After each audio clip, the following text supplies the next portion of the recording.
नमस्कार, मैं शालिनी और आप देख रहे हैं वर्तमान युग। तो आइए शुरुआत करते हैं आज की खास खबर से। तेहरान जल रहा, ईरान में फंसे 1500 इंडियन स्टूडेंट्स। पेरेंट्स बोले बच्चे सेफ नहीं, सरकार कुछ करे। इजराइल में भी भारतीय डरे हुए। सरकार से बस यही गुजारिश है कि हमारे बच्चों को ईरान से निकालिए, अब वो जरा भी महफूज नहीं है। तेहरान जल रहा है, वहाँ कोई गली कोई इलाका सेफ नहीं है।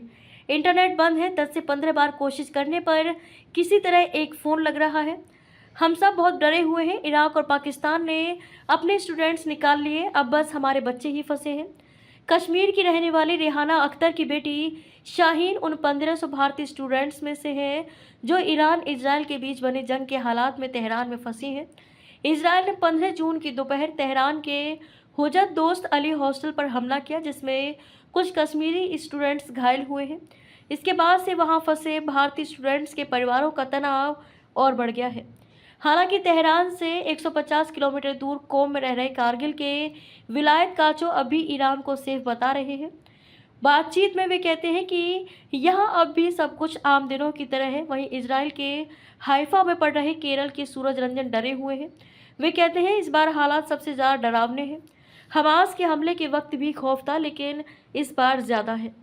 संघर्ष के पहले 3 दिनों में इजरायली हमलों से ईरान में 138 लोग मारे जा चुके हैं, जिनमें 9 न्यूक्लियर साइंटिस्ट और 20 से ज़्यादा ईरानी कमांडर्स शामिल हैं।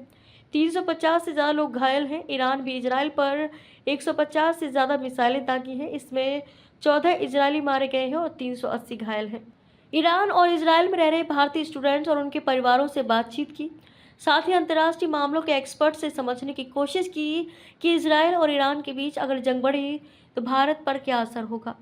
ईरान में करीब 1500 भारतीय स्टूडेंट्स पढ़ रहे हैं।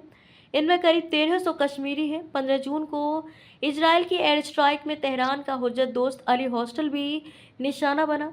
ये कश्मीरी स्टूडेंट्स का ठिकाना है। हमले में कुछ स्टूडेंट्स जख्मी भी हुए हैं। इसके बाद से इनके परिवार वापसी के लिए परेशान है।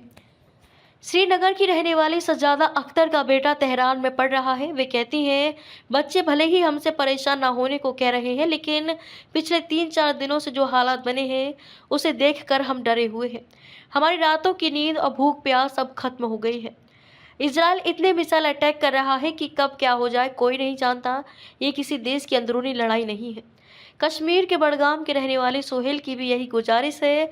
वे कहते हैं ईरान में सबसे ज्यादा कश्मीरी बच्चे फंसे हैं। खबरों में अब तक के लिए बस इतना ही। फिर होगी आपसे मुलाकात, तब तक के लिए नमस्कार और देखते रहिए वर्तमान युग।